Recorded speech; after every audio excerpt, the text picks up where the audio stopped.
let's get into Smackdown and Bad Blood analysis and predictions.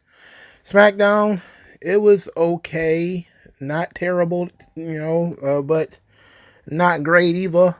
Not anything to write home about. All right, but doesn't mean good things didn't happen on this show. AJ Styles made a return. He said he did some things that he regret, but he's not focused on the past. He's here to rebuild the legacy of AJ Styles. Carmelo Hayes came out here to call him washed, then said that he loves these old timers like AJ Styles who come out there to talk about the Legends contracts. Then he says he should talk about himself and the U.S. title, which of course AJ Styles starts talking about LA Knight, how LA Knight stalked him and invaded his house. And Melo said, yeah, I don't take advice from quitters, which was a great burn. AJ Styles says if you were really him, you'd be the United States champion already. So Carmelo Hayes says, well, if you were really phenomenal, you would be the WWE champion right now. I was like, well, they both got a good point. You're both making good points here. This is better than that other debate that was on TV. So then, of course, AJ Styles challenged him to a fight. Carmelo Hayes refused. LA Knight came out. He did his best Rock impression. But it all boiled down to AJ Styles being a manipulative liar the last time he saw him. But he's willing to give Carmelo Hayes a championship match if he beat AJ Styles. So that entices Carmelo Hayes to wrestle AJ Styles, which he does. The match is then stopped after an injury when AJ Styles apparently tweaked his ankle and cannot continue. The announce team starts talking about AJ doing a flip where he landed on both feet and he stumbled a little bit, but then he did his usual knee backbreaker thing and instead ended up throwing Carmelo Hayes on his ankle. So AJ Styles went down, immediately started pounding the mat. The referee stopped the match. So despite the fact that the referee stopped the match, AJ walked out under his own power. Very suspicious. Seems like a work to me. So while AJ is backstage, he got his boot off. There's a not doctor there looking at his ankle. He's not a real doctor. We can't say what kind of not real doctor he is, but I think it's obvious. Carmelo Hayes goes to Nick Aldis because he's like, yeah, I won this match. Just like LA Knight said, I won a title shot. And Nick Aldis was not impressed with the victory, but said that he'll talk to LA Knight about it. So AJ Styles versus Carmelo Hayes, they didn't give us everything. They gave it a good go before they stopped it. It's clear that this is a work. This is not serious. I can't imagine he came back and got injured in his very first match, and it very conveniently went right into the timeline of the rest of the show, including a backstage segment with him sitting there frustrated with his boot off. I'm thinking this is playing into some kind of storyline with AJ about, maybe his body breaking down or something. But Carmelo Hayes needed a big win, and he got it without actually winning. You see how that worked? Didn't pin AJ Styles, so they're able to push that off later if they want to do it again. So this was fine, I suppose. Dumpster match. Mia Yim defeats Chelsea Green. Chelsea Green shows up to a hardcore match in a skirt. And then she gets powerbombed through a table into the dumpster. Gnarly shit. And despite Mia Yim being in the dumpster early, when Chelsea Green comes out of the dumpster, she's covered in sludge and gross things. It's like, wait a minute. Mia Yim was just in the dumpster maybe 3 minutes before, maybe 5 or 6 minutes before this. She wasn't covered in crap. She also, when she powerbombed Chelsea Green into the dumpster, she came out perfectly clean. This was like one of those Looney Tunes moments. She was in the dumpster and covered herself in like schmaz and schmutz and all this kind of stuff. And then she came out and she looked ridiculous and she was disgusted. And then they did a segment where she was walking around backstage with all the guys saying that she stinks. So it was like Pretty Deadly overacting. One of them said his eyes was burning. Then it was what was it? Umberto and Angel. They said she stinks. Then it was A-Town Down Under. All the heel guys think that Chelsea Green stinks. And she was going to complain to Nick Aldis, but then after he said she stinks, she went and stood in the shower on Twitter, fully clothed, which was, great TV. Chelsea Green, you got to give her credit for her dedication to her gimmick, dedication to her character. Not afraid, to make herself look silly. She gets it. She gets it. I saw some people earlier still taking this whole Piggy James thing. Apparently Layla did an interview. I love you some Layla. Where she talked about Piggy James not being the idea of Michelle McCool and Layla. That it was the idea of Vince McMahon, which is pretty obvious, right? But people are like, oh my God, it was so humiliating. It's like Mickie James was probably a size 4, while Layla and Michelle were a size 0. She was literally not fat. That was part of the gimmick. The gimmick wasn't that you were calling a fat girl fat. The gimmick is they're mocking her for something stupid, like her being fat when she's not fat. So the idea that, you're humiliating everybody. People who get it, they play into this kind of thing.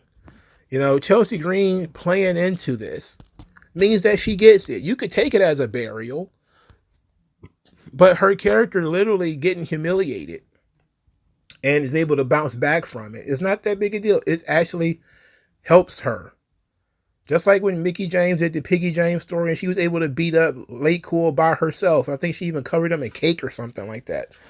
Like, the thing went the correct way. A burial is to call her fat, then kick her ass and pin her. Kind of like what they did to Booker T. That was far closer to a burial and a humiliation than what happened to Mickie James in the Late Cool scenario. The dumpster match, I don't like Mia Yim. But at least she's winning matches, so apparently they're threatening to do something with her on this show. They threaten to punish us. That's really what it boils down to. There was a coming soon message that was like vroom vroom, very SummerSlam-ish.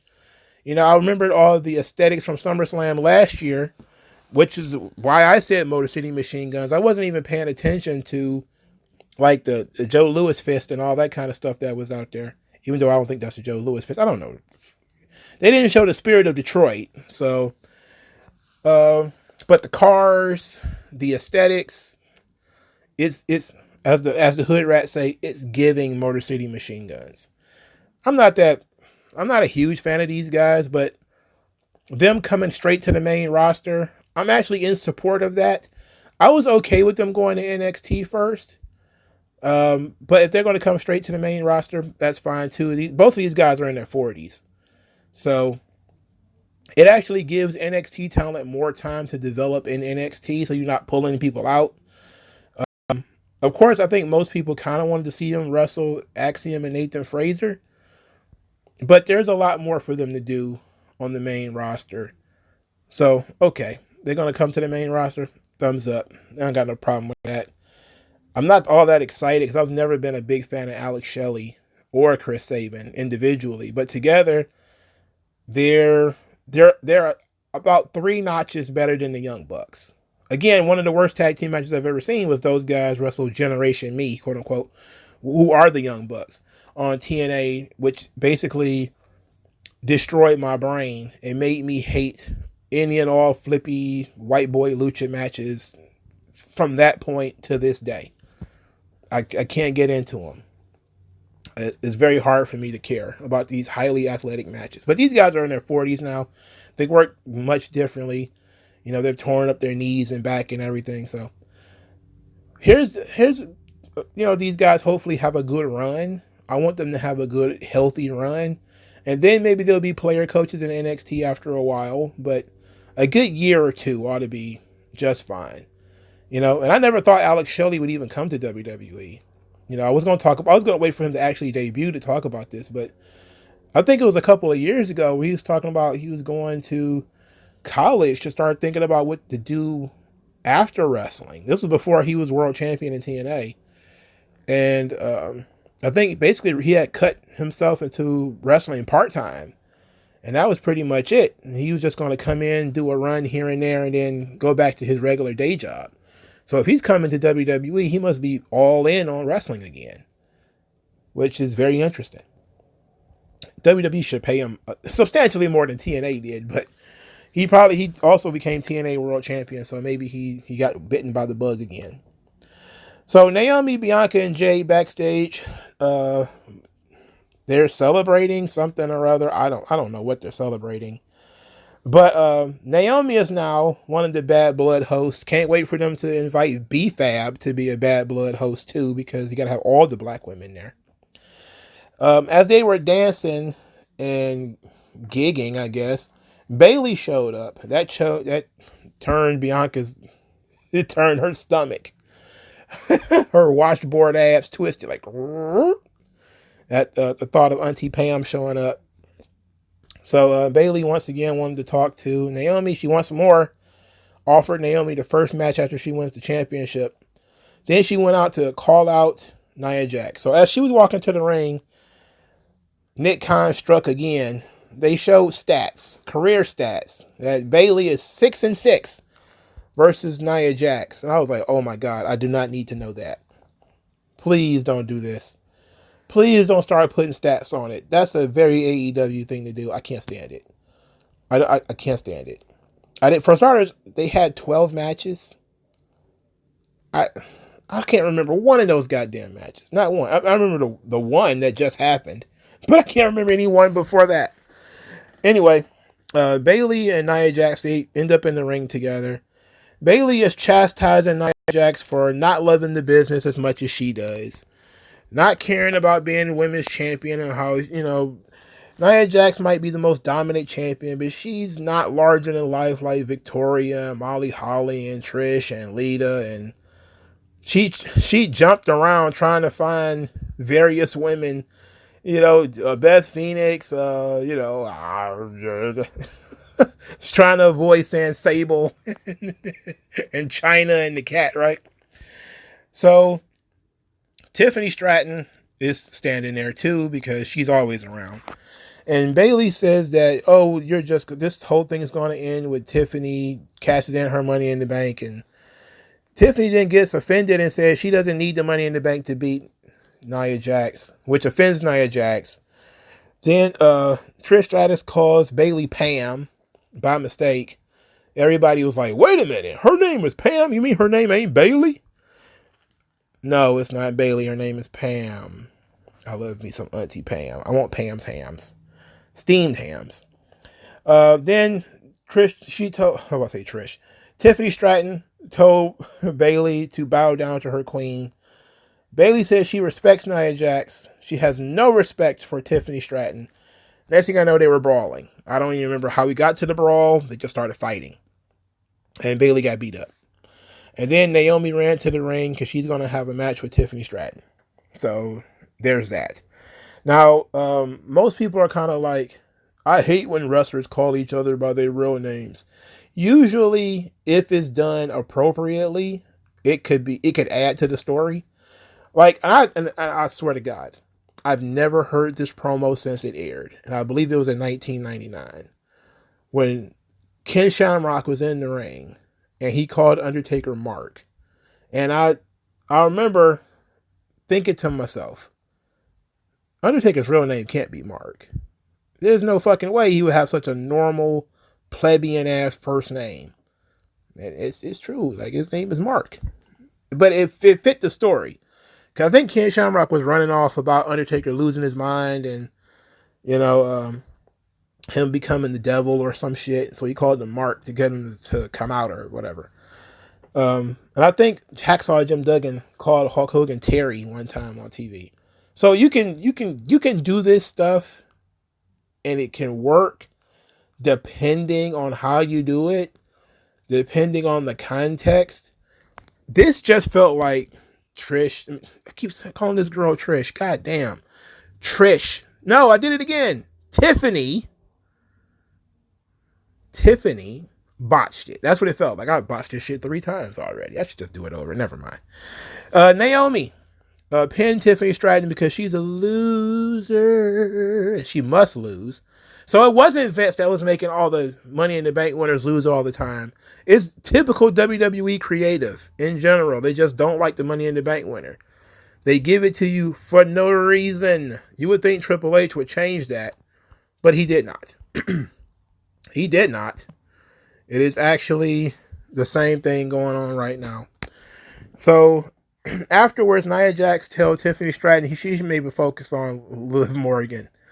And then, Trish Stratus, I keep calling this girl Trish. You know why I keep calling her Trish Stratus? I figured it out. So when I take notes, I put initials, right? So when Trish Stratus was on TV, I just put TS. And that's how I go through the notes. And so now in my head, TS is Trish Stratus when it's supposed to be Tiffany Stratton. All right, so then Tiffany Stratton promised that she would never betray Nia Jax, even though she kept looking at her Money in the Bank briefcase. I guess Tiffany cashing in the Money in the Bank will be a good way to get away from Rhea and Liv, but Rhea and Liv needs to go to the next level. We'll talk about that in a second. All right, so Jacob Fatu, he's walking into the ring talking about how everybody should love this tribal chief. He loved his tribal chief. And when you love the tribal chief, you worship the tribal chief. And if you worship the tribal chief, then I forgot the rest of it. All I know is he wants everybody to acknowledge the real tribal chief Solo. And he just screams at people all the time. He just yells. I don't like that he yells at everybody all the time. Stop yelling. Anyway, triple threat ladder match. G.O.D. versus DIY versus the Street Profits. G.O.D. is Tama Tonga and Tonga Loa, otherwise known as the Bloodline. They're not going by G.O.E. in WWE. So it was a ladder match, triple threat ladder match. They worked very hard. Montez Ford, it was an interesting spot here. So Tonga Loa is being stretched on this table. And DIY is holding him on the table, which is, smart because they want him to put him through the table.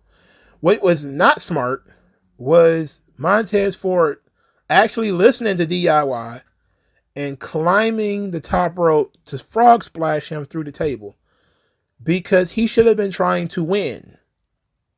Like, at the end of the day, winning is the goal. That's the goal. If it takes you away from winning, you should probably reconsider it. So, Tonga Loa got smashed through a table.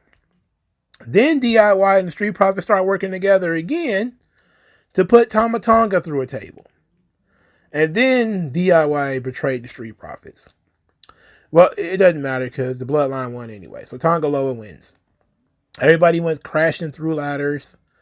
And Tonga Loa climbed the ladder, got the hook or whatever. And so the Bloodline win.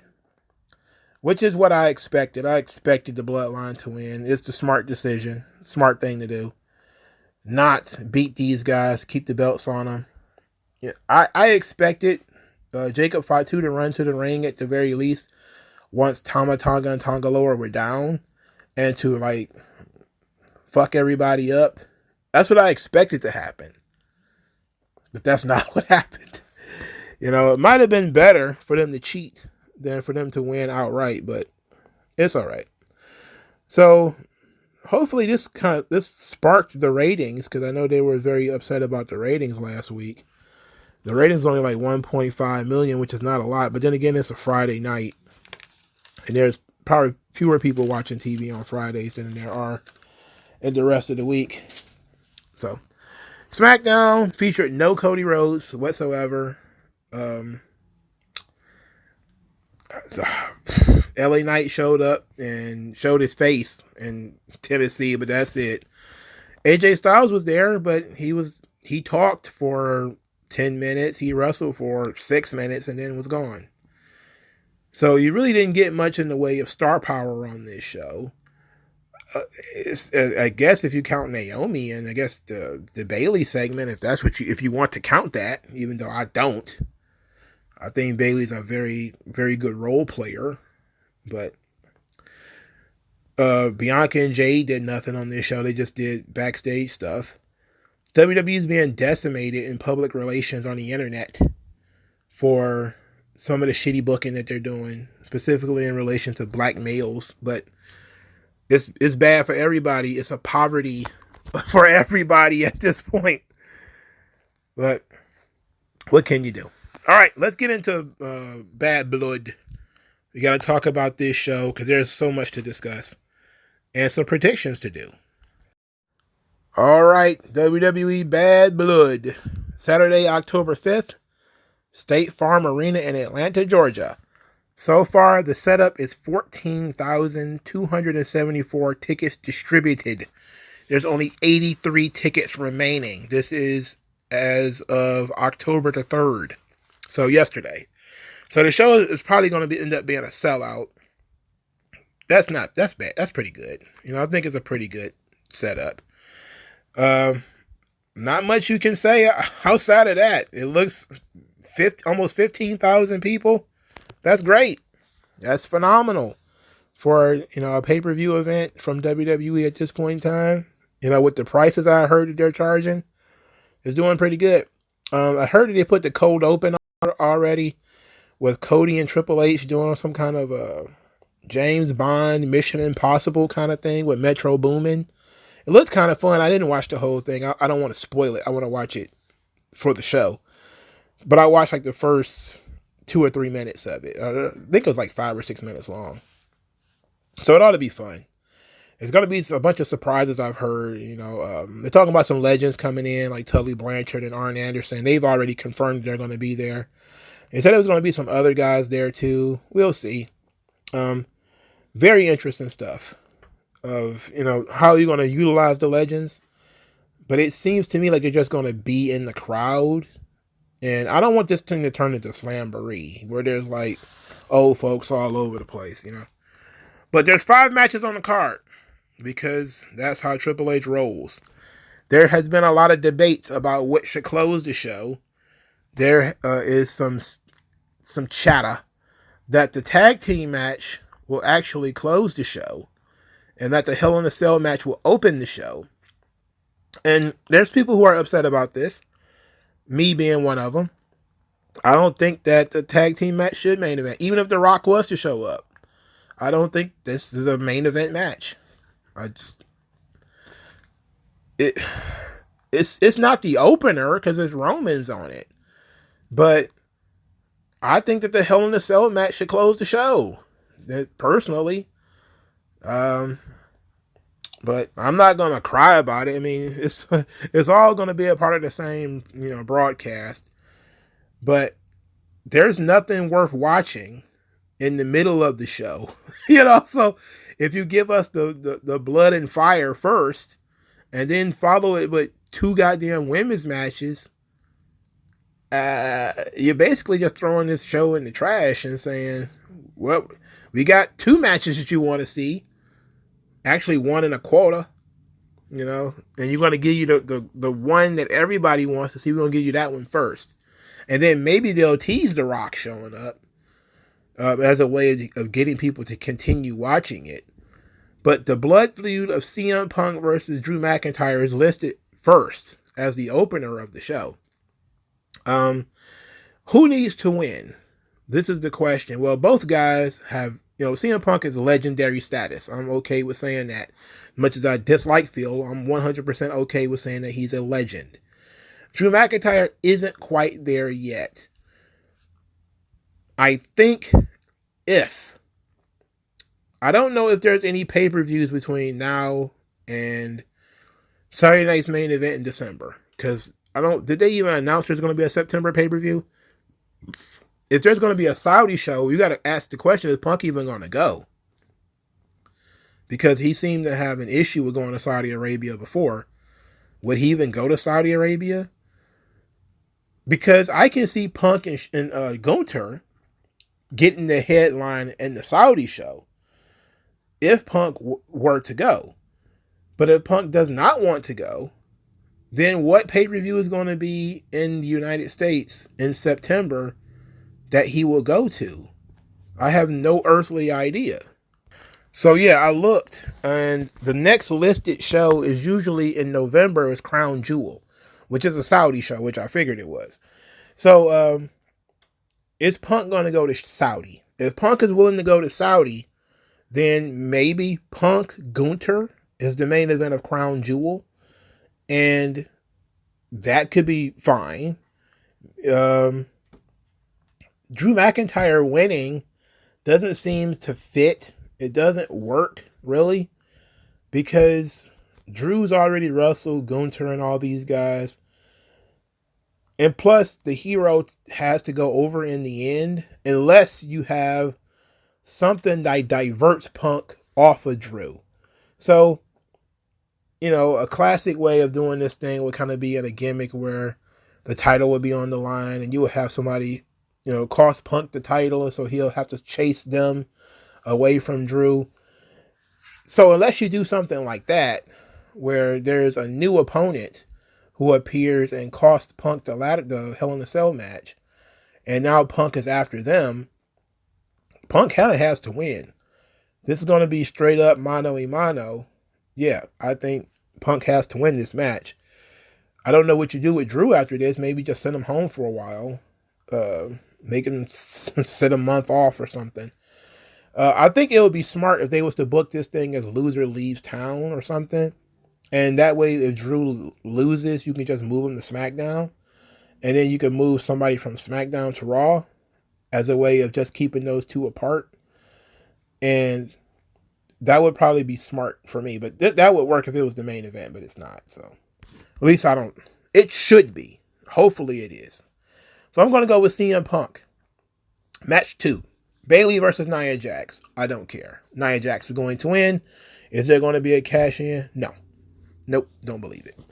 Match 3. Damian Priest versus Finn Balor. I forgot this match was even happening. I forgot this match was even on this show. Did they do a video package or anything for these two guys? This feels like it should be on the pre-show. This shit should open the show. People like Finn Balor.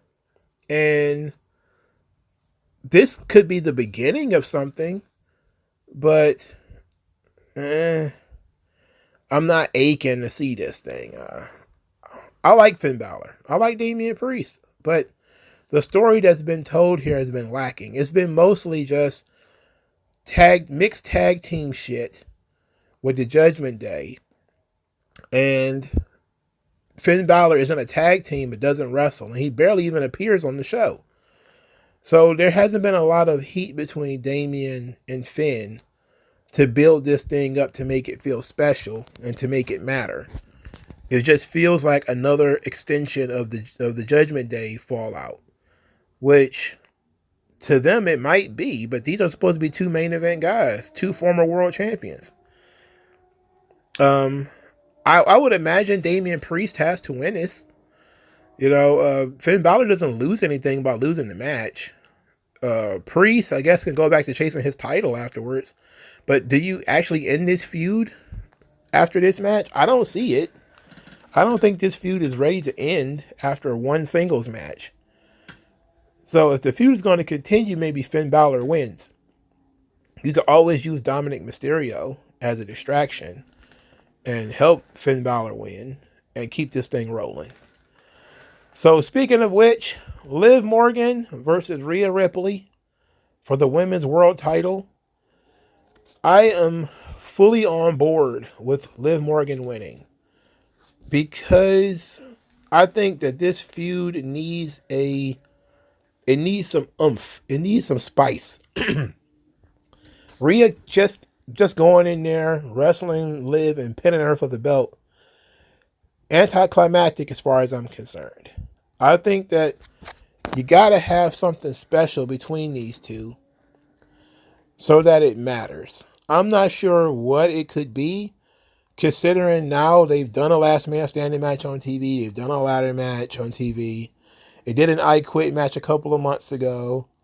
They're not going to do a first blood match now, especially not with the women. So an Iron Woman match or something like that wouldn't make any sense.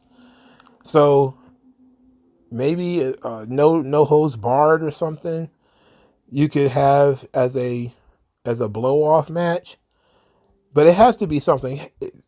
Liv Morgan has to win this match, and if they're smart, they interject somebody into this feud to help Liv. Some people are saying like Raquel Rodriguez to be the one, and that would make sense because I believe Raquel was chasing Rhea when she left. Raquel comes in and helps Liv. That works. And that way you could divert Rhea away from Liv towards something and somebody else. And now you can integrate somebody new into a feud with Liv Morgan. And then you work Rhea Ripley back to Liv for the next pay-per-view or the Saturday night's main event afterwards. But I certainly don't think that Rhea Ripley going in there pinning Liv Morgan is the right move. Even though that might be the sensible move, and it might be the move that Triple H is willing to do. Main event, Roman Reigns and Cody Rhodes versus the Bloodline, Jacob Fatu and Solo Sikoa. All right, so everybody thinks that The Rock is going to return at the end of this thing. Some people think that the reason this is going to go on last, if it's going to go on last, some people think The Rock is going to return. Some people think that it's going to be some kind of huge angle. Maybe the heel turn of Kevin Owens. Maybe the heel turn of Randy Orton. I don't think a heel turn is worth putting this on last for. I think the only way this makes sense if it goes on last is if it has big bloodline implications, which will be if The Rock returns. Then that would make sense for this to be the main event. Then you would have to have some kind of stare down between The Rock and Roman. Maybe reveal that The Rock has been behind Solo this whole time. That could be interesting. That's not something they would do on this television show, though. They're more than likely willing to tease it and then develop that on TV. But unless The Rock is going to Saudi, if to do nothing but talk, I don't see why you would need to add him to this storyline again. Because you have to ask the question. Cody has to defend the title at Saudi, right? Who would he defend against? Would it be Jacob Fatu? That would be the sensible answer, right? So that means Roman Reigns will be wrestling Solo Sikoa one-on-one, if he's even going to wrestle at that show. Or is it going to be another pay-per-view in which Cody does not defend the title? Are they ready to beat Jacob already? I don't know. It's interesting, but I would imagine Cody has to wrestle at Saudi. I don't think he's going to be able to get away with another tag team match. And they're not going to have him wrestle The Rock or anything like that. At least I don't think so. So, in terms of who wins this match, well, it's clear that Solo's taking the pin. And that's pretty clear to me. Maybe they'll have Jacob get pinned. I think they recently did the Cody Rhodes gets pinned and has to defend the title kind of gimmick. So maybe that's the move. Maybe you have Jacob pin Cody, and this leads to Jacob Fatu versus Cody Rhodes at Crown Jewel. That's sensible booking to me. And since Cody thinks he's John Cena, they could have a John Cena Umaga style match at the Crown Jewel show, where Cody blasts him in the head with stairs and chokes him with the top turnbuckle. Wouldn't that be great? How about that for your nostalgia, Triple H? So I'm going to go with Roman and Cody winning, even though my heart is telling me that Jacob Fatu is probably going to end up pinning Cody to get a title shot. And I do think that The Rock will appear. In what way, I think will be interesting. But I think he'll mostly just probably stand in the ring and stare at Cody. So if The Rock is going to appear, then maybe Cody should win. And,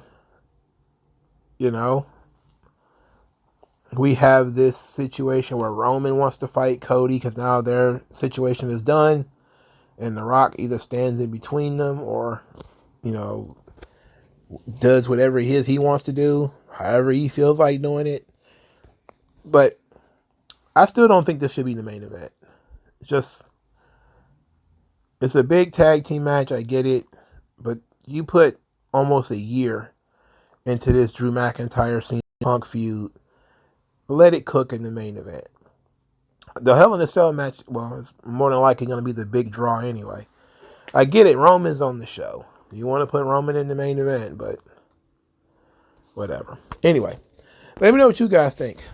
I got, again, Roman and Cody winning. I got Liv Morgan over Rhea Ripley with a little bit of help from somebody outside. I got, did I ever pick Finn Balor and Damian Priest? Oh, shit. I'm going to go with Finn Balor, I guess. Finn Balor. Then I'm going to go with Nia Jax over Bayley. And CM Punk to defeat Drew McIntyre. Hope you guys enjoyed the show. And hope you guys enjoyed Bad Blood. And what will you be cooking for Bad Blood? It's pay-per-view Saturday. I don't know. I think I'm going to make corned beef sandwiches. That's kind of what I feel like having. What about you? Peace out. No one does it better.